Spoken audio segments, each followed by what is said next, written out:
रब्बिल आलमीन वल आक़िबतु लिल मुत्तक़ीन वस्सलातु वस्सलामु अला रसूलिहिल करीम अम्मा बअद फ़अऊज़ु बिल्लाहि मिनश शैतानिर रजीम बिस्मिल्लाहिर रहमानिर रहीम अला इन्ना औलिया अल्लाहि ला खौफुन अलैहिम वला हुम यहज़नून अल्लज़ीना आमनू व कानू यत्तक़ून सुब्हान रब्बिका रब्बिल इज़्ज़ति अम्मा यसिफून व सदक़ रसूलुहुन नबियुल अमीनुल मतीनुल मुबीनुल करीम व नहनु अला ज़ालिका लमिनश शाहिदीन वश्शाकिरीन वल्हम्दुलिल्लाहि रब्बिल आलमीन। आइए हज़रात, सबसे पहले इंतहाई खुलूस व मोहब्बत के साथ गुंबद-ए खज़रा में आराम फरमाने वाले आका, लंबे लंबे हाथों से भीख देने वाले दाता, मदनी मदीने के ताजदार, दोनों आलम के मालिक व मुख्तार हुजूर अहमद मुज्तबा मुस्तफ़ा सल्लल्लाहु तआला अलैहि वसल्लम की बारगाह बेकस पनाह में दुरूद व सलाम का तोहफा पेश करें। पढ़ें बाआवाज़ बुलंद अल्लाहुम्मा सल्ली अला सय्यिदिना व शफीना व करीमिना व हबीबिना व मौलाना मुहम्मदिन व बारिक व सल्लिम सल्लु अलैहि सलातम व सलामन अलैका या रसूलल्लाह सल्लल्लाहु तआला अलैहि वसल्लम। स्टेज पर रौनक अफरोज उलमाए इकराम, सामईन हज़रात, अस्सलामु अलैकुम व रहमतुल्लाहि तआला व बरकातुहू। वाह क्या मर्तबा ए गौस है वाला तेरा, वाह क्या मर्तबा ए गौस है वाला तेरा, ऊंचे ऊंचों के सरों से कदम आला तेरा। वाह क्या मर्तबा ए गौस है वाला तेरा, ऊंचे ऊंचों के सरों से कदम आला तेरा। किसी शायर ने क्या खूब कहा, वाह क्या मर्तबा ए गौस है वाला तेरा, वाह क्या मर्तबा ए गौस है वाला तेरा, ऊंचे ऊंचों के सरों से कदम आला तेरा। आप सभी को मालूम है ये मुकद्दस महीना 11वीं शरीफ का है, ये मुकद्दस महीना 11वीं शरीफ का है।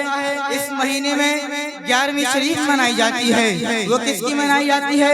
अब्दुल कादिर जिलानी की मनाई जाती है। अरे वो अब्दुल कादिर जिलानी जिसकी शान अजीम है, जिसकी शान अजीम है, उसकी शान को देखा जाए तो यूं कहिए अब्दुल कादिर जिलानी अपने गेट से बाहर निकले के बाद थोड़ी दूर आगे चले, आगे चलकर देखा एक काफिला मदीने को रवाना हुआ। उस काफिले को देखते रहे, कुछ देर देखने के बाद वो काफिला अब्दुल कादिर जिलानी के मकान से आगे निकल चुका है। आपने गेट में कदम रखा, अपनी अम्मी से कहा, अम्मी जान मैं भी मदीना जाना चाहता हूँ। अम्मी ने कहा, अम्मी जान फरमाती हैं बेटे अभी आपकी उम्र तालीम हासिल करने की है, इल्म दीन हासिल करने की है। आप इल्म दीन हासिल करने की तरफ तो रखते थे, लेकिन आपने कहा नहीं अम्मी जान मैं पहले मदीना जाऊंगा। आपने अम्मी जान फरमाती है नहीं बेटे अभी तुम मदीना नहीं जा सकते।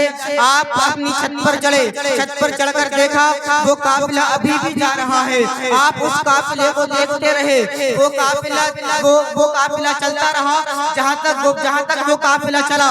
आप देखते रहे, आपको वो काफिला दिखना बंद हो गया। आपको वो काफिला दिखना बंद हो गया। आपके सीने में तड़प पैदा हुई कि काश मुझे मदीना देखने को मिल जाता, काश मुझे मदीना देखने को मिल जाता। तो आप रोने लगे, आपकी आंखों से आंसू निकलने लगे। आपने अपनी आंख के आंसू पहुँच कर देखा तो क्या देखते हैं? आपने अपनी आंख के आंसू पहुँच कर देखा तो क्या देखते हैं? काबा आपके सामने है, आप काबे का तवाफ कर रहे हैं, आप काबे का तवाफ कर रहे हैं। आप छत से नीचे आए, आकर के अम्मी जान से कहा, आप नीचे आए आकर के अम्मी जान से कहा, अम्मी जान मैंने काबा देख लिया है।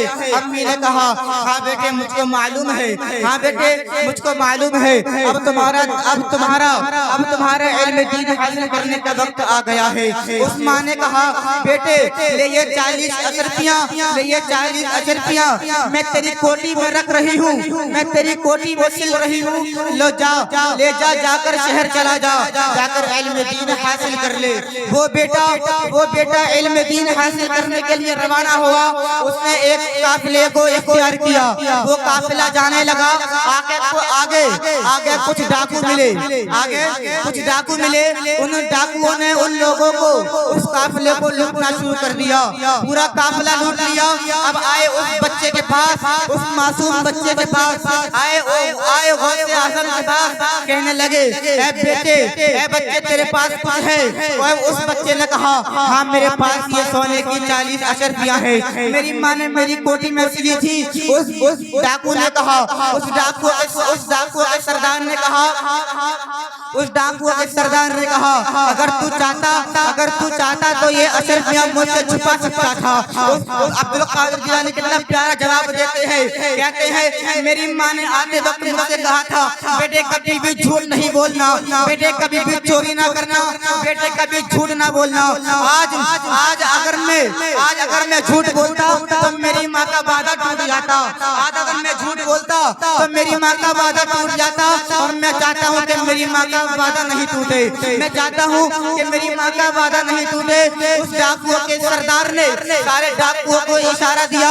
वो डाकू सारे के सारे अब्दुल कादिर जिलानी से कहने लगे ए गौसे आज़म हमारा हाथ पकड़िए, हमको कलमा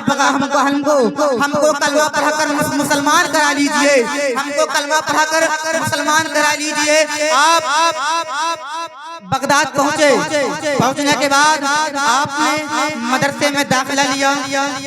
दाखिला लेने के बाद आप रास्ते से गुजर रहे थे। आपने एक शख्स को देखा। वो शख्स कबाब की दुकान से कबाब लेकर के एक पेड़ के नीचे बैठ गया। वो शख्स कबाब की दुकान से कबाब लेकर के एक पेड़ के नीचे बैठ गया। बैठने के बाद उस शख्स ने कहा ए लड़के इधर आ, तू कहाँ जा रहा है? अब्दुल कादिर जिलानी वहाँ पहुँचने के बाद कहा ए ताजिर तू कौन है? उस ताजिर ने कहा मैं ताजिर हूँ, मैं जिलान का रहने वाला हूँ। उस ताजिर ने कहा ए लड़के तू कौन है? अब्दुल कादिर जिलानी इरशाद फरमाते हैं, कहते हैं मैं तालिब इल्म हूँ। उस ताजिर ने कहा ए लड़के तू तालिब इल्म है, इतना तो जानता होगा मैं जिलान का रहने वाला हूँ। जिलान में एक औरत रहा करती है जिसका नाम उम्मुल खैर फातिमा है। वो 5 वक्त की नमाज पढ़ा करती है। उसके गेट पर कोई खाली हाथ चला जाए, खाली हाथ वापस नहीं होता। भूखे पेट चला जाए, भूखे पेट वापस नहीं होता। मैं वहाँ से आ रहा था। उस औरत ने कहा ए ताजिर कहाँ जा रहे हो? मैंने कहा मैं शहर जा रहा हूँ। उस औरत ने कहा वो ये 40 अशरफियां ले जाओ, ले जा करके मेरे बेटे को दे देना, वो वहाँ पर इल्म दीन हासिल करता है। उस ताजिर ने कहा लाओ ये अशरफियां मुझको दे दो। मैंने ये अशरफियां ले ली। लेकर मैंने पूरा शहर ढूंढ लिया, मुझको वो लड़का कहीं नहीं मिला। मैंने पूरे शहर में ढूंढ लिया, मुझको वो लड़का कहीं नहीं मिला। अब मैं 3 दिन से भूखा हूँ, मैं 3 दिन से कुछ नहीं खाया है। मैं उन अशरफियों से ये कबाब लेकर के बैठ गया। लड़के तू तालिब इल्म है, इतना तो जानता होगा क्या ये कबाब मेरे लिए जायज है नाजायज? इतना सुनना था। अब्दुल कादिर जिलानी इरशाद फरमाते हैं, कहते हैं ए ताजिर अगर ऐसी बात है तो ये कबाब तेरे लिए जायज है। इतना सुनकर वो ताजिर कबाब खाने लगा। वो कबाब खाने के बाद पूछता है ए लड़के ए तालिब इल्म तूने अचानक से ये कबाब मेरे लिए कैसे जायज कर दिए? इतना सुनकर अब्दुल कादिर जिलानी इरशाद फरमाते हैं, कहते हैं ए ताजिर अभी तूने जो कहा जिसकी माँ उम्मुल खैर फातिमा ने तुझको ये अशरफियां दी है वो कोई और नहीं बल्कि मेरी माँ उम्मुल खैर फातिमा है। सुभान अल्लाह, कुर्बान जाइए उस गौसे आज़म पर जिसने अपने हिस्से का खाना उस ताजिर को खिलाया।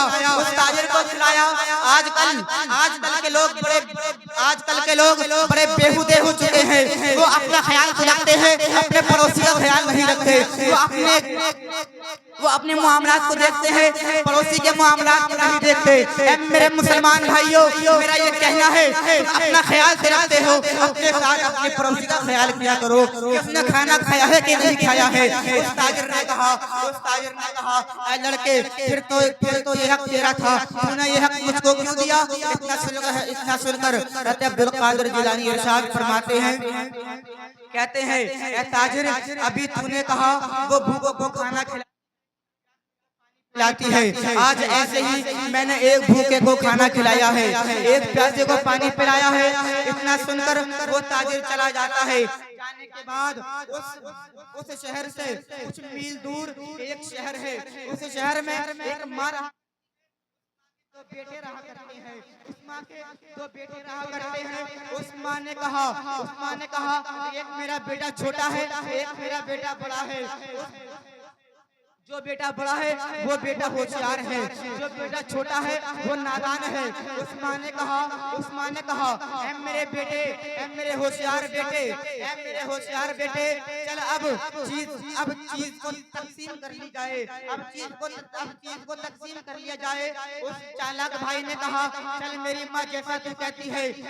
उस चालाक भाई ने कहा एक तरफ माँ को खड़ा किया, एक तरफ जमीनों जायदाद के पेपर रखे, एक तरफ माल दौलत को रखा। अपने नादान भाई से कहा, ऐ मेरे भाई, एक तरफ माँ है, एक तरफ जमीनों जायदाद है, एक तरफ माल दौलत है, ये बता तू क्या लेना चाहता है? उस भाई ने कितना प्यारा जवाब दिया, कहा ऐ मेरे बड़े भाई, मैंने अभी तक जो फैसला किया है अपनी माँ से पूछे बगैर नहीं किया। अब मैं ये फैसला भी अपनी माँ से पूछ कर करूंगा। इतना सुनकर उसकी माँ ने कहा ऐ मेरे छोटे बेटे, मैं इसकी चालाकी समझ गई हूँ। इतना कहकर वो नादान भाई कहता है, माँ ये बता तेरा फैसला क्या है? इतना सुनकर उसकी माँ ने कहा, बेटे तू जाकर के मालो दौलत को ले ले, बेटे तू जाकर के जमीनों जायदाद को इख्तियार कर ले। उस बेटे ने कहा, भाई ने कहा, ऐ मेरी माँ, मगर तेरा क्या होगा? मैं तो तुझसे बहुत मोहब्बत करता हूँ, फिर तेरा क्या होगा? उस माँ ने कहा, बेटे मेरा ख्याल रखने के लिए तेरा भाई है। उस भाई ने कहा, चल माँ ठीक है, जैसा तू कहती है वैसा ही होगा। वो बेटा जाकर अपने बड़े भाई से कहता है, ऐ मेरे भाई, मुझको माल दौलत दे दे, मुझको जमीन और जायदाद दे दे। इतना सुनकर जो बेटा होशियार था वो बेटा रोने लगा, कहने लगा ये मैंने क्या कर दिया, अपनी जमीन और जायदाद को खो दिया, अपनी माल दौलत को खो दिया। इतना कहकर वो भाई माँ को लेकर चला जाता है। वो भाई अपनी माँ को लेकर चला जाता है। वो भाई जमीनों जायदाद को लेकर वही रहता है। जो भाई होशियार था अपनी माँ को 3 दिन नहीं रखा गया। उसने चौथे दिन आकर कहा, ऐ मेरे भाई मुझसे माँ को नहीं रखा जाता, ऐसा कर माँ को तू रख ले, ये जमीनों जायदाद मुझको दे दे, ऐसा कर ये जमीनों जायदाद मुझको दे दे, ये माल दौलत मुझको दे दे। इतना कहकर उस छोटे बेटे ने कहा, चल माँ यहाँ से कहीं दूर चलते हैं। इतना सुनकर उस माँ ने कहा, चल बेटे।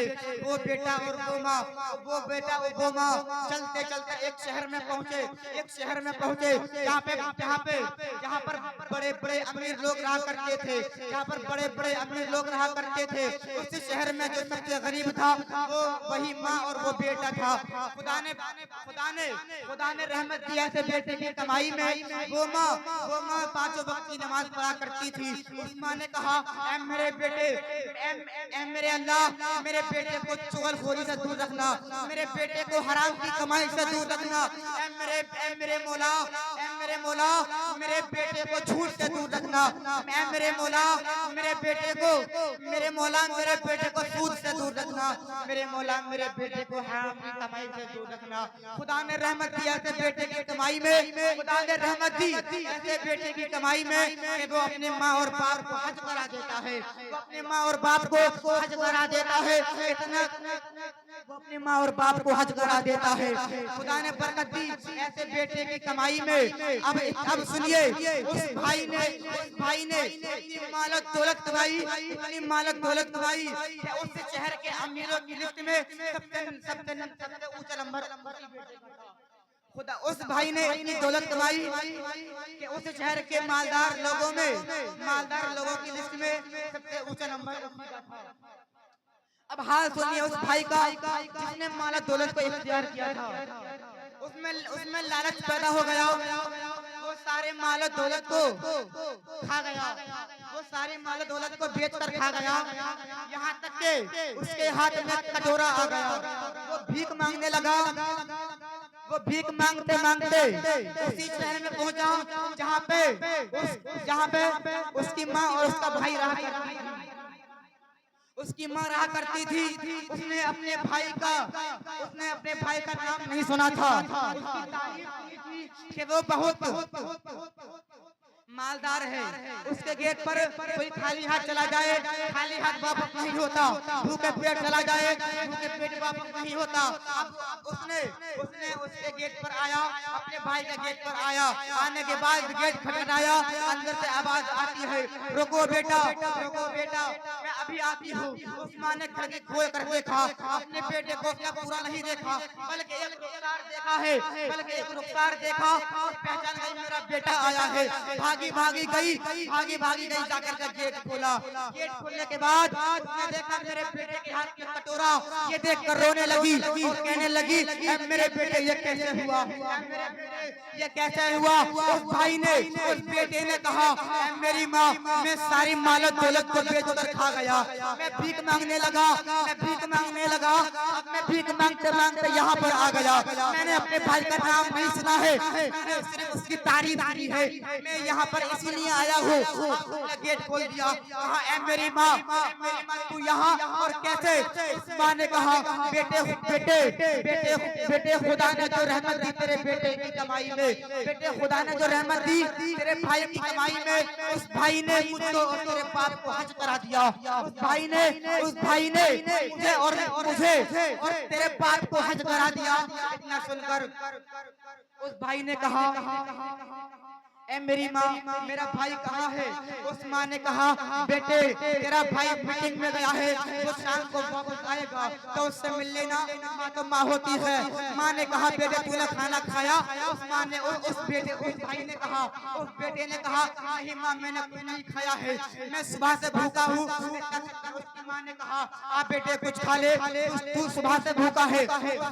उस माँ ने कहा, आप बेटे कुर्सी पे बैठ, मैं तेरे लिए खाना लगाती हूँ। उस माँ ने खाना लगाया, उस भाई ने खाना खाया, उस बेटे ने खाना खाया। उस माँ ने कहा, बेटे जाकर सो जा, बेटे जाकर सो जा, तेरा भाई शाम को आएगा तू उससे मिल लेना। न सुनकर वो भाई जाकर सो जाता है। वो भाई जाकर कमरे में सो जाता है। उस माँ ने कहा, बेटे जा सो जा, रूम नंबर। इतना सुनकर वो बेटा रूम नंबर 3 में गया। वो माँ 3 नंबर में सोने लगी। उस माँ ने कहा, शाम हुई, उसका भाई वापस आया। उसकी माँ ने कहा, मेरे छोटे बेटे, अगर तेरे भाई पर कोई परेशानी हो तो तू क्या करेगा। मेरे भाई तो भाई होता है। उस भाई ने कहा, मेरी माँ ये बता, मेरे भाई पर परेशानी क्या है। उस परेशानी को मैं अपने भाई से अपने ऊपर ले लूंगा। वो भाई होशियार था, उसने अपने वो भाई गेट से ये सारी बात सुन रहा था। वो भाई गेट से ये बात सुन रहा था। आकर अपने भाई से माफी मांगी, आकर अपनी माँ से माफी मांगी। कहा, मेरे भाई मुझे माफ कर दे, मैंने जो तेरे साथ किया है ये बहुत गलत है। मेरे मुसलमान भाइयों, मुझे आपसे यही है कि अपने बेटे को आप कुरान बनाएं, अपने बेटे को आलिम दीन बनाएं, क्योंकि आलिम दीन बनाने के बाद उस इंसान को ये पता चल जाता है कि कौन सी कमाई हराम की है, कौन सी कमाई हलाल की है। वो अगर बाप कमा कर लाए और बेटा कहे वो बेटा कहे अब्बू ये कमाई हलाल की नहीं हराम की है, तो उस बाप को चाहिए कि वो कमाई नाली में बहा दे, वो कमाई नाली में बहा दे, वो कमाई हराम की है, हलाल की नहीं। मुझे आप लोगों से यही उम्मीद है कि अपने बेटे को हाफिज कुरान बनाएं, आलिम दीन बनाएं।